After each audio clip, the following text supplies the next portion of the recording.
Yani bununla Allah'ın uyunu yasıgın deb Kabe'ninki o'rnini ko'rsatib qo'ydi.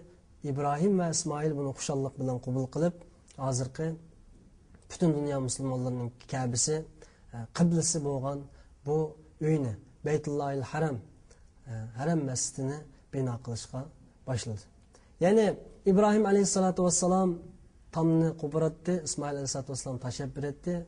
Bu ikkilan bu yerda bu uyni yasab chiqdi. Allohning uyi deb e'lon qildi va buning atrofida tavob qilishga, ya'ni cho'gilashga, davr qilishga boshladi. Mana bu kunlarda bir kuni İbrahim alayhisolatu vassalam qaytib ketib o'zi turayotgan yerga bir kuni tush ko'rdi. Shunda İsmail alayhisolatu vassalamni bo'g'izlab tush ko'rib qoldi. Balki payg'ambarlarning tushi rost, haq edi. Yani ularga berilgan bir vahiy va buyruq edi.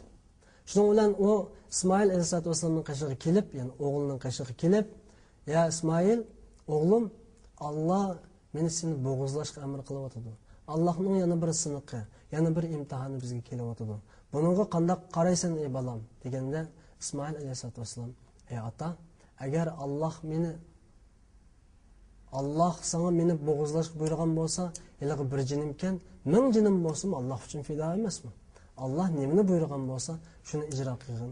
Vaqtida ijro qilgin, zamoni o'tib ketmasin" deb İbrahim ve İsmail bu yerda quchoqlashib, yig'lashib ketdi. Chunki ular Allohning eng zo'r bir siniqi, ya'ni mushaqqatli bir imtihoniga duch kelayotgan edi. Demak, bular Allah'ın bu sınıfını orundamak için İbrahim aleyhisselam oğlu İsmail'ni Mina tığıga qarab onu ilip yola çıktı. Yani bu yerde boğazlamak için yola çıktı. Belki yolda şeytan İsmail'nin aldığını tosib algan edi. Belki atan seni boğazlaş için ep ketip bardı. Degende, "Ey şeytan, men Allah rızası için boğazlansam meyli emas mi? Allah bunun mükafatını bizge berdi" degince şeytanga taş attı. Demek hacılarınki şeytanga taş etiş sünneti İbrahim ailesideki İsmail'nin sünneti bu piyade onu Peygamber aleyhissalatu vesselam kıldı. Şunu olan bu Safa Merve kılış Hacer'nin sünneti, şeytanga taş etiş İsmail'nin sünneti, koy boğuzlaş yani İbrahim'nin sünneti bulup kaldı. Demek şeytanını yengen İsmail yolda atsı bilen, kuşallık bilen Allah'ın emrini orundaş için minatığı çıkıp bir yerde İbrahim aleyhissalatu vesselam oğlunu dümyat kuzup bağlap Allah'ın ki razılıkını kolga keltiriş için Allahu Ekber, Allahu Ekber, La ilahe illallah ve Allahu Ekber, Allahu Ekber ve lillahil hamd degince. Yani Allah büyüktür, Allah'ın imtihanı büyüktür, Allah'ın mükafatı büyüktür degince bütün hamd sanalar, alemler, asmanlar, zimin, insan, kainat, cin hemmisi Allah'ındır. Dünyadaki kiçikten çoğunca bütün neyse Allah'ın rızası üçündür, Allah'ını hoş kılmak üçündür, Allah'ın kanunu iddiası üçündür dep Allahu Ekber degince İsmail'ga bıçak sürüşke teyyalandı. İsmail aleyhissalatu vesselam bolsa Allah'ın bu rızasını orundamak için "Ey ata, mening putlarim, mening qo'llarim titrab qolmasin, tepishlab qolmasin, meni bog'lab qo'yib, keynimdan pichoq uring ey ata" deguncha İbrahimga dumbisini qilib yetib berdi. Balki İbrahim aleyhissalatu vesselam pichoqni urdi, Allohu akbar deb, ammo u pichoq o'tmadi. Yana urdi, yana pichoq o'tmadi. İbrahim bo'lsa bundan hayron qolgandi. Dal şu vakitte Allah subhanahu ve taala Kur'an-ı Kerim'de "İnne kezalike neczil muhsinin fe innehu min ibadiyel mu'minin." Biz mana mushundaq mu'minlarni mukofotlaymiz dedi Allah subhanahu ve taala. Biz mana mushundaq sinoqdan o'tkicha Allah yolida Allah'ın rızasına eriş için öz cenini, milini pida qilguvchi mu'minlarni mukofotlaymiz. O bizdeki en muttaqi mu'min bandalarimizdandir deb Allah osmondan bu so'z bilan birlikda bir qo'chqorni tushirib berdi. İbrahim ve İsmail bundan xo'sh bo'lib ketgan. Bu vahiyni anglab, bu ne'matni ko'rib xo'sh bo'lib ketgancha u qo'shqani bo'g'izladi Minatig'ida va xushal bo'lguncha, ya'ni bu sinoqdan o'tganligiga sinoqdan o'tganligini olqishlab keyiniga qaytishdi.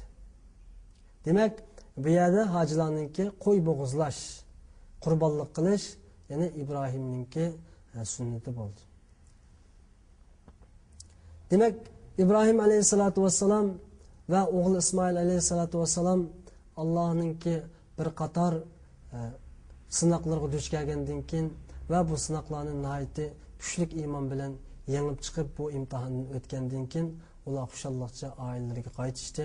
Balki keyingi vaqtda Ibrohim alayhisolatu vassalam Falastin zamoniga hozirgi Aqsa masjidining yoniga kelib, shu yerda xizmat qildi, ya'ni diniy da'vat elib bordi va bu yerda yashab o'tdi. Va umrining oxirgi kunlarida bo'lsa, qarindishining o'g'li Lut alayhisolatu vassalam bilan, ya'ni boshqa bir qavmga payg'ambar qilib yuborilgan qarindishiningki o'g'li Lut alayhissalom bilan birlikda yashadi. Balki Lut o'z qavmi ichida bo'lgan maqaliklarni Ibrohim alayhisolatu vassalamga deb berishdan burun Ibrohim Lutning nima ish qilganligi to'g'risida Lut alayhisolatu vassalamga deb bergan edi.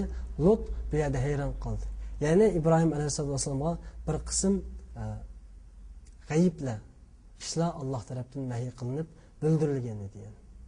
Demak, Ibrohimning oilasi, uningki ayoli va o'g'li Alloh tomonidan tanlangan kishilar bo'ldi, payg'ambar bo'ldi. Ya'ni Ismoil va Ishoq alayhisolatu vassalamlar Allohningki payg'ambarligiga tanlashiga muyassar bo'ldi. Demak, Alloh subhanahu va taolo va taqaddas Ibrohimdan iborat bu kishini bizlarga bir avvaliy sunnat, ya'ni u kishiga ergishib mangdigan bir bishoratni Qur'oni Karimda ko'rsatib qo'ydi. Shunga payg'ambar alayhisolatu vassalam o'z zamonida payg'ambarlik kelishdan burun Hira g'orida Ibrohim alayhisolatu vassalamningki qoidasi bo'yicha ibodat qiladi, bu yerda istiqomat qiladi. Balki Ibrohim alayhisolamningki sunnati bo'yicha Ka'bani tavob qiladi, Ka'bada namoz o'qiydi. Demak, Ibrohim alayhisolatu vassalam payg'ambarlarning ichida bizning payg'ambarimiz, ya'ni ummat, ya'ni u ummatningki rahbarlari ichida bizning payg'ambarimiz eng suygan va ko'p sunnatlarni payg'ambarimiz ijro qilgan buyuk payg'ambarlardan edi. Demak, Qurbon Hayit shu Ibrohim alayhisolatu vassalamningki o'z vaqtida yasab chiqqan Allohningki uyi Ka'bani tutuganlik tantanasi to'yi bo'lgan bir kun Qurbon Hayit. Allohning siniqidan o'tib, ya'ni qurbonlik qilish uchun o'g'lini olib chiqqan Ibrohim Allohning bu imtihondan o'tib ketganlik uchun Alloh bu kishini mukofotlab qo'shqor tushirib bergan bu kun Qurbon Hayit kuni bo'ladi. Demak, oldimizdagi Qurbon Hayit kunlarininki qisqacha tarixi bu qadar.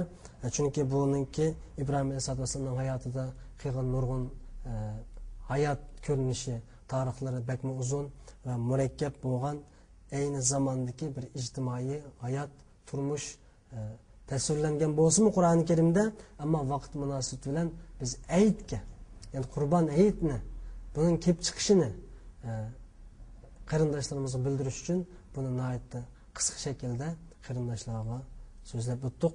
Alloh hammalardan rozi bo'lsin. Assalomu alaykum va rahmatullohi va barakatuh. Yana bir qatimliq diniy programmamizda ko'rishaylik. Xayr xo'sh.